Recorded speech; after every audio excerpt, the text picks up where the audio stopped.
Bonjour les amis, ici Stan Carré, sophrologue et coach en développement personnel. Aujourd'hui, il faut qu'on parle d'un sujet, ça va pas du tout. C'est le sujet du « fuis-moi, je te suis ».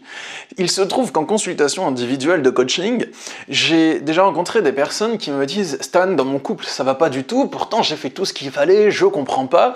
Et en questionnant la personne, je lui dis « Tu as fait tout ce qu'il fallait, mais tu as fait quoi précisément ?» Et la personne, elle me dit « Bah en fait, j'ai appliqué le « fuis-moi, je te suis » et attends. Le fuis-moi, je te suis, c'est normal que ça n'aille pas dans ton couple si tu appliques le fuis-moi, je te suis. Alors, je vous explique le principe. Le fuis-moi, je te suis, c'est un conseil que peut-être certains coachs vont donner sur YouTube et ça consiste à ne jamais laisser la relation totalement calme, il faut tout le temps mettre une tension dans la relation. C'est-à-dire que dès que l'autre personne vient vers vous et a des élans pour venir vers vous, ben vous allez jamais vous montrer totalement acquis ou acquise et vous allez tout le temps montrer à l'autre qu'en fait il peut vous perdre à tout moment et qu'il ou elle est en insécurité à vos côtés. Le principe, c'est que la personne qui va subir le fuis-moi je te suis, ben tout le temps elle va sentir que vous n'êtes pas acquis, que vous n'êtes pas acquise, qu'elle peut vous perdre, et qu'il faut tout le temps qu'elle fasse des efforts constants, qu'elle soit jamais totalement en repos, qu'il y ait tout le temps une sorte de sentiment d'insécurité et d'angoisse à maintenir dans le couple. En gros, dès que l'autre vient vers vous, vous mettez vos distances. Et dès que l'autre prend ses distances, vous revenez vers lui ou vers elle. Et ça, c'est un conseil que certaines personnes donnent pour réussir votre couple ou pour faire durer votre couple.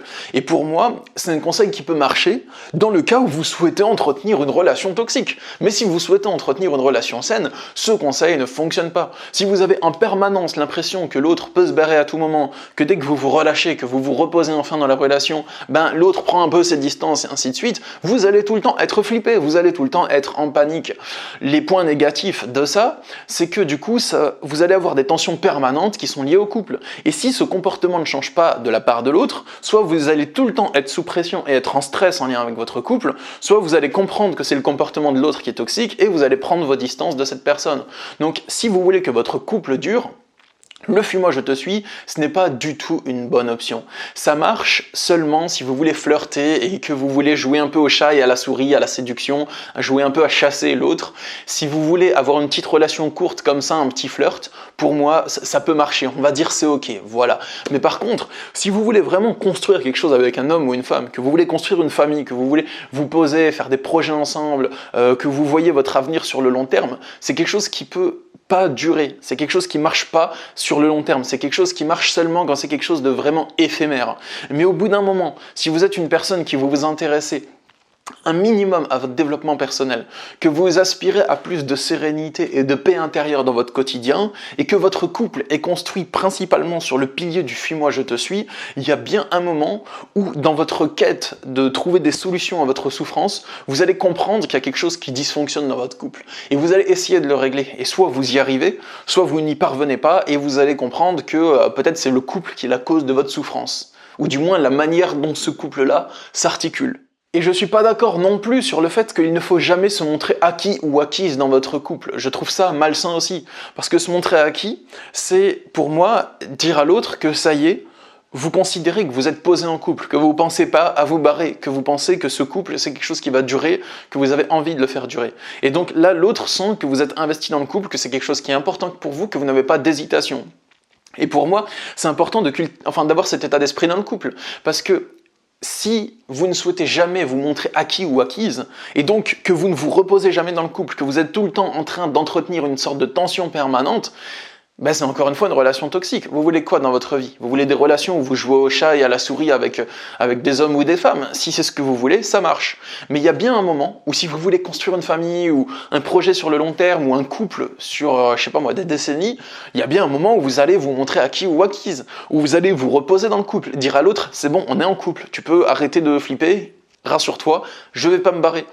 Et pour moi, c'est important de se montrer acquis ou acquise avec votre partenaire de couple. C'est une forme de crash test en fait. Dans le sens où, si vous avez peur, qu'en vous montrant acquis ou acquise, l'autre ne s'intéresse plus à la relation parce qu'il veut juste chasser et séduire, bah dans ce cas, c'est bien de se montrer acquis ou acquise rapidement, enfin sans trop traîner quoi. Parce que comme ça, vous pourrez voir si votre couple tient le coup. Est-ce que votre partenaire de couple est intéressé seulement par la séduction ou est-ce qu'il est intéressé par vous et par construire quelque chose avec vous? Et en vous montrant acquis ou acquise, vous pourrez voir quelle est la mentalité de votre conjoint. Parce que si vous envisagez une relation sur le long terme, il y a bien un moment, même dans plusieurs mois ou années, où vous allez devoir vous montrer acquis ou acquise. Et dans ce cas, vous verrez si votre couple tient le choc. Parce qu'en fait, le choc, des fois c'est même pas un choc, c'est juste un plaisir quoi. Parce que si votre partenaire de couple, ce qu'il ou elle cherche, c'est une relation sur le long terme et sereine, comme vous, ben, quand vous allez vous montrer acquis ou acquise, l'autre va juste être trop content et va encore plus s'investir dans la relation. Alors que si l'autre cherche juste à jouer au chat à la souris et à chasser, vous allez vous montrer acquis ou acquise, il ne va plus trouver ça palpitant et il va aller draguer ailleurs. Donc voilà, pour moi c'est une sorte de crash test à passer et ça peut vous montrer si votre relation est saine ou toxique. Bien sûr, quand je dis se montrer acquis ou acquise, ça ne veut pas dire se laisser aller, ne pas prendre soin de soi, devenir désagréable, bien sûr. Se montrer acquis, pour moi, c'est juste qu'on dit à l'autre qu'on est engagé, que c'est bon en fait, qu'il n'a plus de soucis à se faire. Mais c'est important de continuer à prendre soin de soi physiquement et mentalement, à entretenir le couple, à faire des activités en couple, à entretenir la complicité, voilà, enfin voilà, il y a un juste milieu à trouver, hein, je pèse mes propos.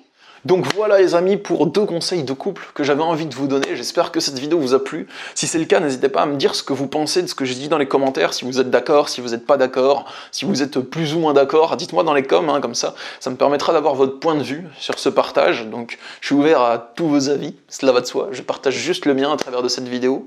Pensez à vous abonner si vous souhaitez avoir d'autres vidéos de coaching de ma part, et si vous voulez des vidéos peut-être en lien avec les relations de couple, n'hésitez pas à me le dire, j'ai traité beaucoup les sujets des relations toxiques, mais si vous souhaitez des conseils qui sont plus orientés sur les relations saines, sur les relations de couple normales, on va dire, qui ne sont pas forcément toxiques, bah voilà, n'hésitez pas à me le dire dans les coms.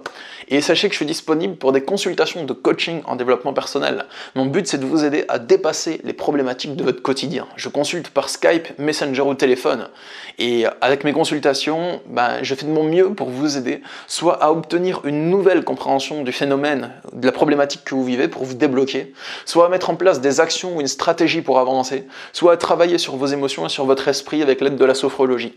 Donc voilà, si ça vous intéresse, il y a le lien pour me contacter dans la description de cette vidéo. Quant à moi, je vous souhaite une belle journée, je vous dis prenez soin de vous et je vous dis à très bientôt. Au revoir.